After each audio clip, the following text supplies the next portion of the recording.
Om Swastiastu. Selamat pagi anak-anak. Bagaimana kabar kalian hari ini?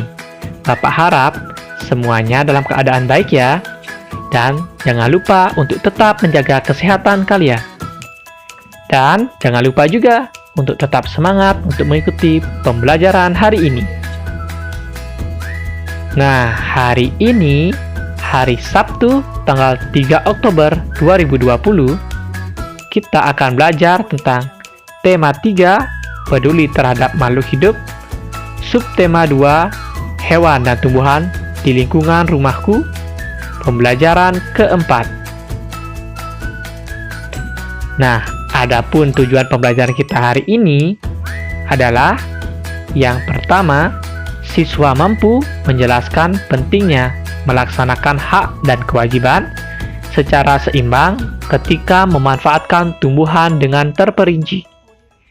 Tujuan yang kedua, siswa mampu membuat rencana melaksanakan kegiatan terhadap tumbuhan yang dipelihara secara terperinci. Yang ketiga, siswa mampu mengidentifikasi ciri-ciri pertanyaan yang baik dengan benar. Dan yang keempat, siswa mampu mengelompokkan pertanyaan berdasarkan ciri-ciri pertanyaan yang baik dengan benar. Nah, untuk pembelajaran hari ini, Bapak mempunyai sebuah gambar. Ini ceritanya Lani dan adiknya. Lani mempunyai tanaman yang ditanam di rumah. Setiap pagi dan sore hari, Lani selalu menyiram tanamannya. Selain menyiram, Lani juga memberikan pupuk seminggu sekali. Tanaman Lani tumbuh dengan subur. Adik Lani juga mempunyai tanaman yang ditanam di rumah. Seringkali ia lupa untuk menyiram tanamannya. Ia juga jarang memberikan pupuk. Lani sudah sering mengingatkan adiknya, namun adik Lani selalu lupa. Ia lebih senang menonton TV dan bermain. Tanaman miliknya layu dan hampir mati. Nah, sekarang mari kita berdiskusi. Di sini Pak mempunyai beberapa pertanyaan. Yang pertama, apa yang dilakukan Lani terhadap tanamannya? Jelaskan. Nah, bagi yang sudah mencermati teks tadi, pasti sudah mengetahuinya. Lani itu selalu menyiram tanamannya setiap hari. Dan dia juga selalu rajin memberikan pupuk. Yang kedua, apa yang dilakukan adik Lani terhadap tanamannya? Nah, si adik Lani ini kebalikan dari kakaknya. Adiknya Lani selalu lupa menyiram tanamannya. Dan dia juga tidak pernah memberikan tanamannya itu pupuk, sehingga tanamannya menjadi mati. Kemudian kita lihat pertanyaan yang ketiga. Manakah yang menurutmu telah bersikap bijak dengan tanaman? Lani atau adiknya? Jelaskan jawabanmu. Nah, manakah yang bersikap bijak? Tentu jawabannya si Lani. Karena Lani sudah melaksanakan kewajibannya dengan baik untuk merawat tanaman yang ia miliki. Berbeda dengan adiknya Lani yang tidak bertanggung jawab terhadap kewajibannya. Kemudian kita lanjut. Di sini ada pertanyaan keempat. Ketika adik Lani tidak menyiram tanamannya, siapa saja yang dia rugikan? Jelaskan jawabanmu. Nah, tentu saja ketika seseorang tidak melaksanakan kewajibannya, dia akan merugikan dirinya sendiri dan juga orang lain. Dalam cerita ini, jelas adiknya Lani itu rugi karena tanaman yang dia sayangi, yang telah dia rawat, menjadi mati, sehingga dia harus kehilangan tanamannya. Dan bisa juga dia merugikan orang tuanya, karena bisa saja si adiknya Lani ini meminta untuk dibelikan tanaman kepada orang tuanya, Namun ketika sudah dibelikan, tumbuhannya itu tidak dirawat dan mati. Orang lain juga bisa rugi, karena tumbuhan yang seharusnya menghasilkan oksigen menjadi mati, sehingga udara pun tidak dapat menjadi lebih bersih. Kita lihat pertanyaan berikutnya. Pertanyaan nomor 6.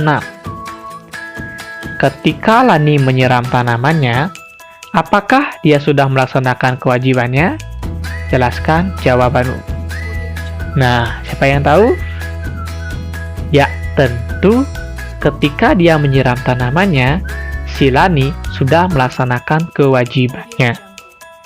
Jadi, ketika kalian memutuskan untuk merawat suatu tanaman, kalian itu harus rajin menyiramnya, memberinya pupuk, merawatnya, menjaganya dari bahaya, dan masih banyak lagi yang harus kalian lakukan.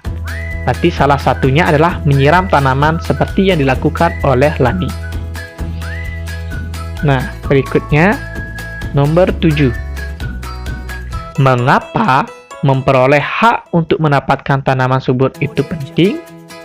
Nah, mengapa? Nah, karena ketika kita mendapat hak untuk mendapatkan tanaman yang subur itu bisa memberikan kita banyak sekali manfaat. Salah satunya, tanaman yang subur bisa menghasilkan buah-buahan yang lezat dan juga banyak, dapat menghasilkan bunga-bunga yang indah, dapat membersihkan polusi udara sehingga membuat udara kita menjadi bersih dan sehat, dapat juga menyejukkan rumah kita, dan masih banyak lagi manfaat yang bisa ditimbulkan oleh tanaman yang subur. Nah, banyak kan? Kita lanjut ke pertanyaan terakhir terlebih dahulu. Mengapa melakukan kewajiban untuk merawat tanaman itu penting? Nah, tanaman perlu kita rawat agar terus bisa tumbuh. Oksigen yang diberikan oleh tanaman membantu kita untuk bernafas. Jika semua orang seperti adik Lani, kita bisa bayangkan apa yang terjadi pada semua tanaman yang ada di bumi ini. Nah, sekarang Pak mau tanya, apakah kalian sudah merawat tanaman kalian dengan baik? Nah, mengapa kalian harus merawatnya? Nanti kita akan diskusikan lebih lanjut. Sekarang, Bapak mempunyai sebuah gambar. Tapi bukan satu aja. Di sini ada orang pertama. Sebut saja ini Julia. Si Julia adalah seorang anak perempuan yang rajin merawat tanamannya. Dia sedang menyiram tanamannya. Yang kedua, ada Agus. Agus sedang membakar tanaman dan pohon-pohon besar yang ada di lingkungannya. Yang terakhir, nah, di sini ada Nata dan Salsa. Mereka sedang menanam pohon di pinggir jalan raya. Yang perlu kalian diskusikan sekarang adalah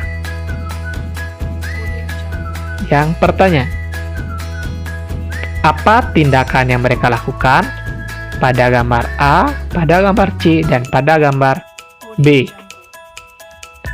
Itu silakan kalian buat dulu, nanti akan kita diskusikan. Terus untuk yang kedua, apakah tindakan tersebut baik? Jelaskan kenapa. Yang ketiga, apa dampak bagi lingkungan? Yang keempat, apa dampak bagi orang lain? Berikutnya, apakah perbuatan dalam gambar tersebut melanggar hak orang lain? Jelaskan juga mengapa. Apakah orang tersebut sudah melaksanakan kewajibannya? Jelaskan juga mengapa. Dan apakah yang sebaiknya dilakukan? Itu kalian buat dari gambar A, gambar B, dan gambar C.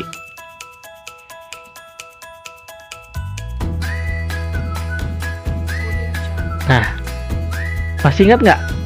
2 hari yang lalu, Bapak memberikan tugas untuk membuat pertanyaan wawancara. Nah, dari pertanyaan yang kalian kirimkan itu, sudah ada beberapa yang termasuk pertanyaan yang baik, tapi masih ada beberapa juga yang pertanyaan kurang baik. Nah, jadi pertanyaan yang baik harus mengandung minimal salah satu dari 7 unsur ini. Nah, berarti pertanyaan yang baik setidaknya harus sesuai dengan topik. Pertanyaannya itu jawabannya bukan iya dan tidak.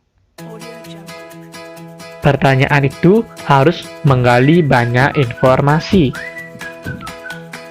Pertanyaan juga harus diawali dengan apa, siapa, di mana, kapan, mengapa, dan bagaimana. Fokus pertanyaan atau tepat sasaran. Bahasa yang dipakai juga harus benar. Antar pertanyaan itu harus berkesinambungan. Nah, jadi ketujuh unsur ini harus ada dalam pertanyaan kalian. Boleh 1, boleh 2, boleh 3, boleh juga semuanya. Bagaimana? Mengerti kan? Untuk penjelasan lebih lanjut akan kita lanjutkan di grup WA. Jangan lupa yang di atas tadi dikerjakan agar kita bisa berdiskusi dengan lancar. Terima kasih.